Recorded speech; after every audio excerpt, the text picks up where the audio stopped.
Bem-vindo ao Imagine Geek. Hoje narraremos os acontecimentos de Solo Leveling Ragnarok. Capítulo 6. Curta, comente e compartilhe com seus amigos o vídeo. Obrigado.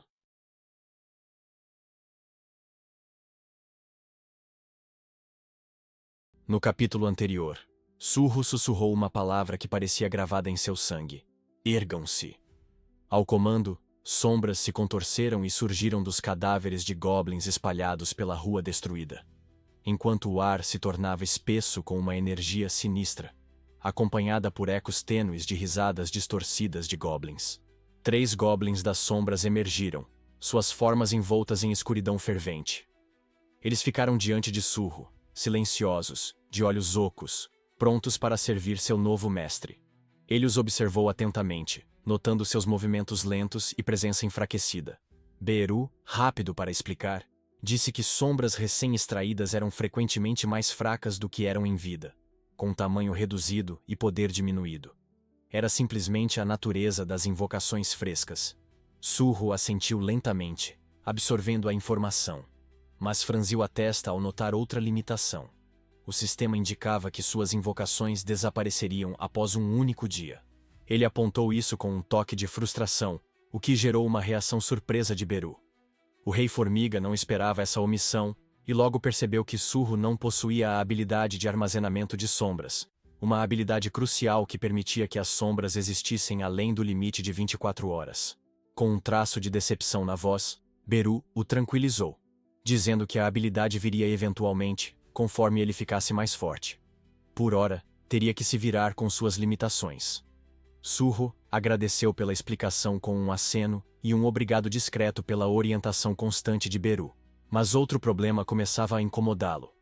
Seu estômago roncava havia um bom tempo, um som gutural feio que lembrava que ele não comia há quase 2 dias.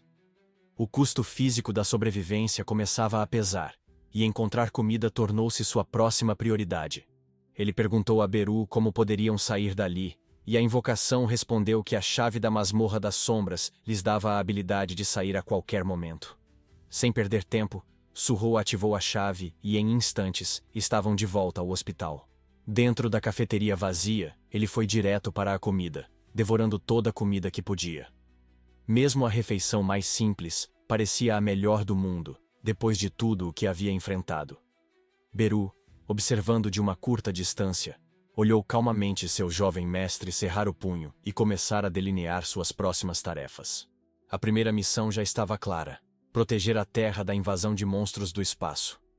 Para isso, Surro precisava entrar em masmorras, caçar feras e ficar mais forte usando o sistema que regia seu crescimento. A segunda missão era pessoal, carregada de emoção: a busca por Hayain, a mãe de Surro. Seu desaparecimento era uma ferida que Beru se recusava a deixar cicatrizar. O caminho adiante era incerto, mas uma coisa era óbvia: entrar nas masmorras não era só questão de força, mas também de sobrevivência, e possivelmente de encontrar pistas sobre o paradeiro dela. Enquanto Surro finalizava seus objetivos, Beru apresentou uma terceira missão, sua própria. Despido de seu antigo posto e reduzido ao de um simples soldado, o orgulhoso Rei Formiga desejava recuperar sua antiga glória. Para isso, precisava consumir qualquer coisa com infusão mágica. Embora o método fosse desajeitado e ineficiente comparado ao que o Monarca das Sombras oferecia antes, era sua única opção agora. Surro guardou mentalmente cada objetivo, preparando-se para a jornada adiante.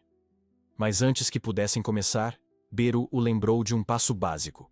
Surro precisava se tornar um caçador licenciado, se quisesse entrar legalmente nas masmorras. Para isso, teria que visitar a Associação de Caçadores e passar pelo teste obrigatório de medição de poder mágico.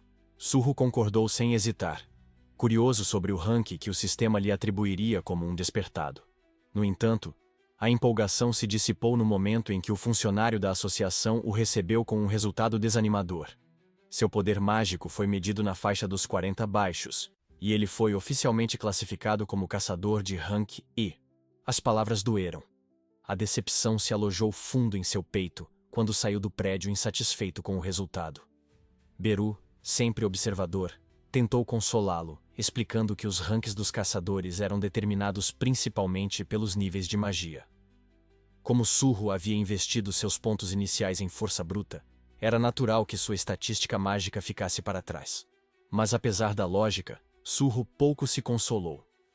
Olhou para suas mãos, as mesmas que empunharam a autoridade das sombras, que invocaram soldados e esmagaram goblins com facilidade. E agora, eram consideradas inadequadas pelo sistema que governava aquele mundo. A pergunta começou a crescer em sua mente. Alguém tão fraco conseguiria proteger o planeta?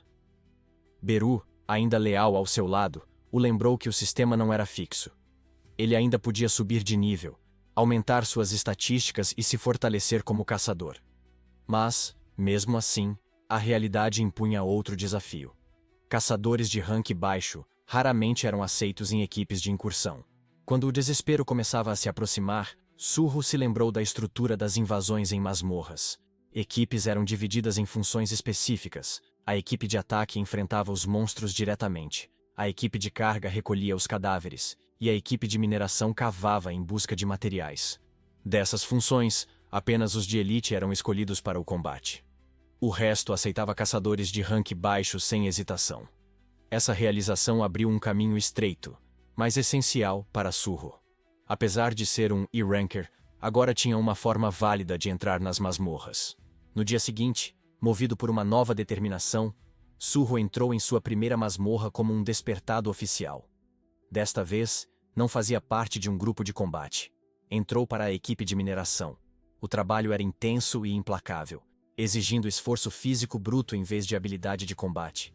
Mas era um começo. E era tudo o que ele precisava. A oportunidade veio de alguém familiar.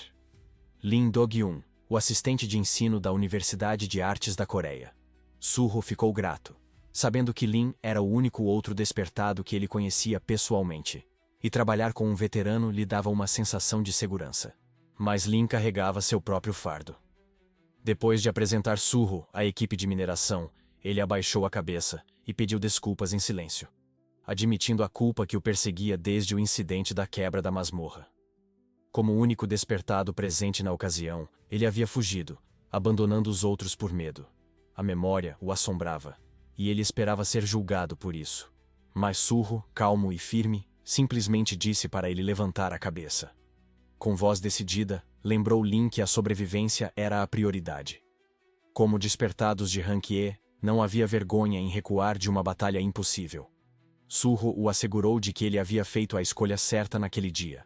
Lin ficou surpreso com a fala, ainda mais quando Surro revelou casualmente seu próprio rank. O choque aumentou quando Surro mencionou que seu poder mágico mal ultrapassava os 40, um número incomumente baixo, mesmo entre os de rank E. A mente de Lin girava. Ele se lembrava vividamente do telhado naquele dia. Surro estava lá, enfrentando monstros enquanto todos fugiam.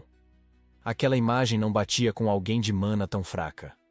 Mas seu raciocínio foi interrompido quando Beru emergiu das sombras. A aparição repentina assustou Lin tanto que ele caiu de joelhos, o pânico estampado nos olhos. Para ele, Beru parecia um monstro mágico como qualquer outro, uma ameaça. Surro agiu rapidamente para acalmar a situação, assegurando que Beru era sua invocação e não oferecia perigo algum. Esperava que suas palavras acalmassem os nervos abalados do companheiro.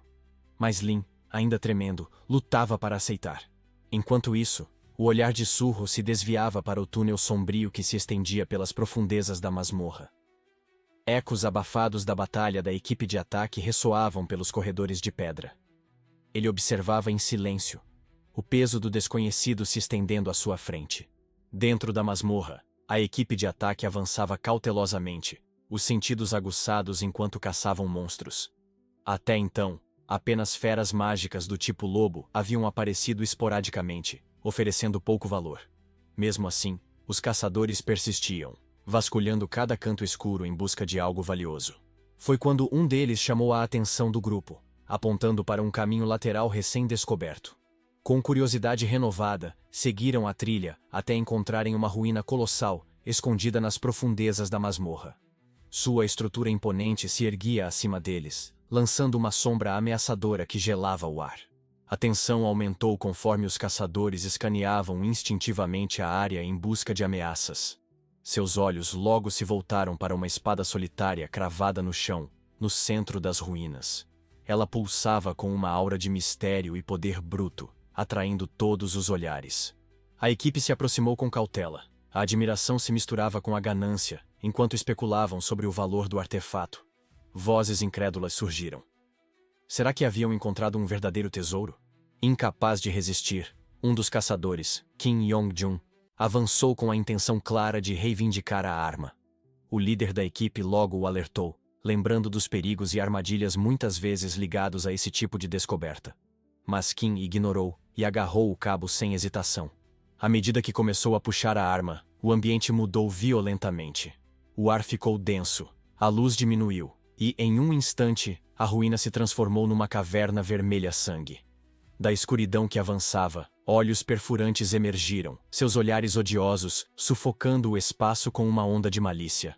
Ainda assim, Kim puxou a lâmina até soltá-la. Por um breve momento, a energia opressora desapareceu. O líder da equipe suspirou, acreditando que o pior havia passado, mas antes que o alívio se instalasse, Kim virou os olhos, agora ocos e inumanos. E num instante, atacou. A espada cortou o líder da equipe, derrubando-o antes que alguém pudesse reagir. Sangue encharcou o chão de pedra, enquanto os caçadores permaneciam paralisados de horror, incapazes de processar a virada repentina.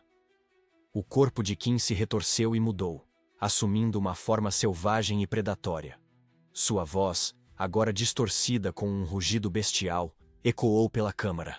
O monarca das presas despertou em mim. Todos que tocarem minha espada, morrerão.